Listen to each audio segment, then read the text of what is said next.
বিশেষ পরিস্থিতি চলছে রাজ্যে। এসআইআর আর এসআইআর কে কেন্দ্র করে একেবারে সর্বশেষ পর্যায়ে আমরা পৌঁছে গিয়েছি, কারণ তালিকা জায়গা ভিত্তিক ধরে ধরে রাজ্যের, সেটা গতকাল নির্বাচন কমিশন প্রকাশ করে দিয়েছে। এখন সেই তালিকা প্রকাশ করবার পর যে নাম বাদ যাচ্ছে তা কাছাকাছি 91 লক্ষ, প্রায় 91 লক্ষ। এটা হচ্ছে মোটামুটি সংখ্যা যেটা অলরেডি আমরা দেখতে পাচ্ছি।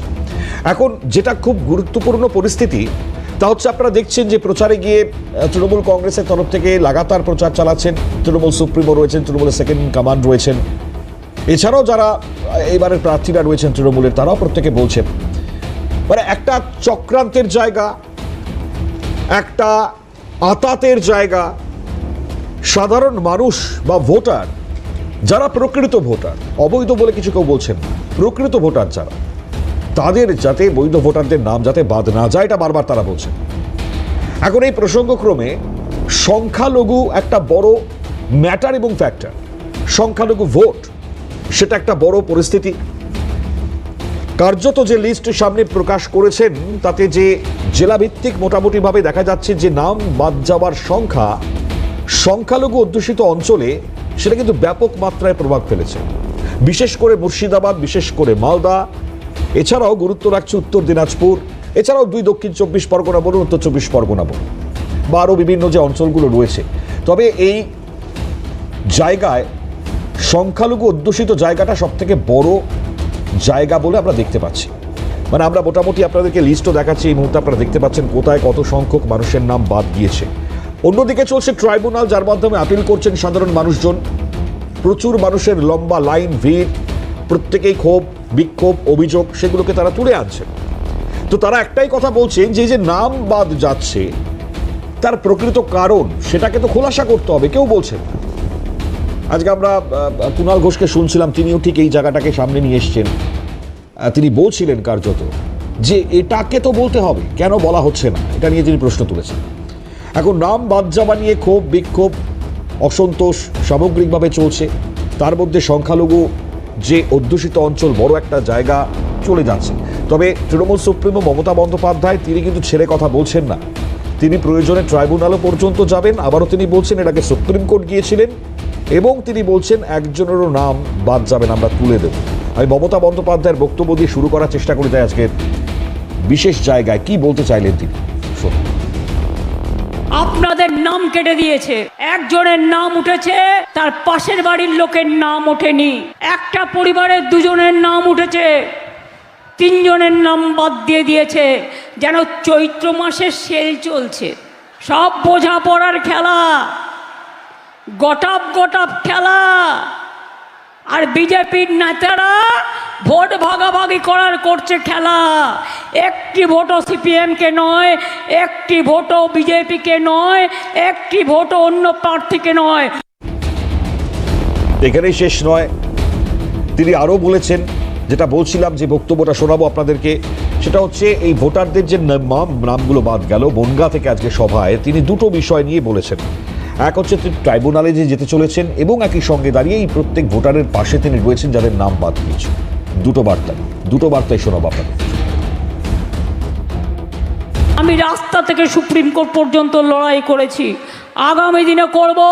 যাদের নাম বাদ গেছে তাদের নামও আগামী দিন আমরা তুলব। আমরা চেষ্টা করব ভোটের আগে তোলবার। এরা বদমাইশি করছে ভোটের পরে তোলবার, কিন্তু নাম তোমায় তুলতেই হবে। সাংবিধানিক অধিকার তুমি কাটতে পারো না। 90 লক্ষ ভোট এখনো বাদ আছে, তার মধ্যে 58 লক্ষ ওরা খোলেনি, যেটা আগে বাদ দিয়েছিল। আমরা বারবার বলেছি রাস্তা থেকে সুপ্রিম কোর্ট। এখনো মনে রাখবেন ওই 60 লক্ষ যেটা লজিস্টিক্যাল ডিসক্রিপেন্সি করে বাদ দিয়েছিল, তার মধ্যে আমি কোর্টে কেস করেছিলাম বলে 32 লক্ষ লোকের নাম উঠেছে। বাদ বাকিটাও আমরা ট্রাইব্যুনালে যাব এবং তুলব যাদেরটা বাদ আছে। তো আবারও কিন্তু তিনি আরও একটা বিষয় স্পষ্ট করে বললেন যে তাদের পাশে তিনি থাকছেন, ট্রাইব্যুনালেও যাবেন, এবং ট্রাইব্যুনালে গিয়ে তিনি সেখানেও এই পরিস্থিতির মধ্যে দাঁড়িয়ে সাধারণ মানুষের পাশে দাঁড়াবেন। একটা প্রশ্ন খুব স্বাভাবিকভাবে উঠছিল কয়েকদিন ধরে, কারণ আমরা কংগ্রেস প্রার্থী যাকে দেখেছিলাম মেহতাব শেখ ট্রাইব্যুনালের প্রথম কেস, যার নাম আইনি জায়গায় দাঁড়িয়ে আইনজীবী মারফত সেই নাম তার উঠেছিল এবং ঠিক সেই জায়গা থেকে দাঁড়িয়ে আইনজীবী হায়ার করার মতন ক্ষমতা নয় তার রয়েছে, কিন্তু সাধারণ মানুষরা তারা ট্রাইব্যুনালে যাবেন, তারা তো অর্ধেক কিছু জানেন না ঠিক মতন, সঠিকভাবে আইনি বিষয় অনেক জটিলতা, তারা যে যাবেন আবেদন করবেন কিভাবে করবেন, এই যে একটা পরিস্থিতি, তাতে অনেকেই প্রশ্ন করছিল যে অনেকেই তো বলছেন এদের পাশে দাঁড়াবেন, সব থেকে বেশি শাসক দল বলছে, তো শাসক দলের তরফ থেকে কি এদের পাশে কোনো রকম আইনজীবী দেওয়া হবে এই সাধারণ মানুষগুলোর পক্ষে, তারা দ্রুত যাতে এই জায়গা নিষ্পত্তি করতে পারেন তাদের নামে? থাকছে এই প্রশ্নগুলো, আজকে অবশ্যই আলোচনার জায়গা আমরা আসবো। অভিষেক বন্দ্যোপাধ্যায় কিন্তু ছেড়ে কথা বলছেন না। আজকে অভিষেক বন্দ্যোপাধ্যায় তিনিও এক চক্রান্তের জায়গাকে স্পষ্ট করেছেন, তার অভিযোগটাও কি ঠিক শোনেন। আপনারা তো দেখছেন কোর্টের অবস্থা, বিচার ব্যবস্থা একাংশ এদের সাথে হাত মিলিয়ে দিয়েছে, মানুষ বিচার পাচ্ছে না। আমি লড়তে যাইনি, মমতা বন্দ্যোপাধ্যায় মানুষের হয়ে লড়তে গেছে।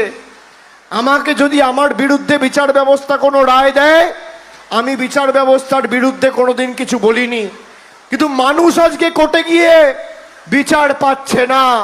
তবে আমার দৃঢ় বিশ্বাস, যে 27 লাখ লোকের নাম বাদ দিয়েছে, এই 27 লাখের মধ্যে 27 লাখ নাম আমরা তুলবো, হয়তো একটু সময় লাগতে পারে।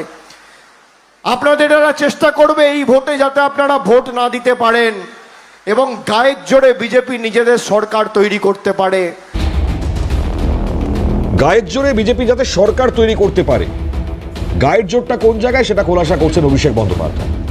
এখন খুব তাৎপর্যপূর্ণ বিষয়, কারণ আজকে শুভেন্দু অধিকারী, তাকেও প্রশ্ন করা হয়েছিল যে এতগুলো নাম বাদ গেল, তা নিয়ে আপনার কি সে? তো শুভেন্দু অধিকারী কি বলছেন সেটাও শুনি না, শুনুন। 10 লক্ষ আগেই বাদ গেছিল, 23 লক্ষ এবার 63 লক্ষ, মোট 91 লক্ষ ভোটারের নাম সব মিলিয়ে বাদ পড়লো। এখনো 20 লক্ষ শুনানি কমপ্লিট হয়। যে ভারতীয় তার নাম উঠবে, ট্রাইব্যুনালে আবেদন করবে, সুপ্রিম কোর্ট তো বলে দিয়েছে, এবার না দিতে পারলে পরের বার দেবে। কাছেই হয়ে যাওয়া উচিত, বাংলাদেশি মুসলিমের নাম থাকবে না,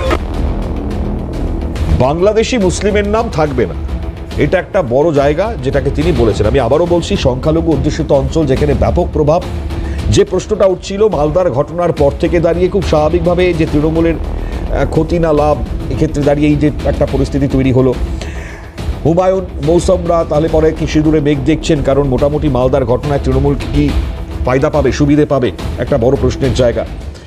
সংখ্যালঘু অধ্যুষিত অঞ্চল, বিশেষ করে নামবাদের এফেক্ট, এটা পড়লে পরে সংখ্যালঘুদের ভোট ব্যাংক সেটা কোন পথে চালিত হতে পারে, মানে কারা ফায়দা তুলতে পারেন পাল্টা এই নামবাদ সংখ্যালঘুদের ক্ষেত্রে, সংখ্যালঘুরা কি এক কাট্টা হবেন, যদি হয়ে যান তাহলে পরে কি এফেক্ট পড়তে পারে, কার লাভ কার ক্ষতি, অবশ্যই একটু জানবার আজকে চেষ্টা করবো। তাই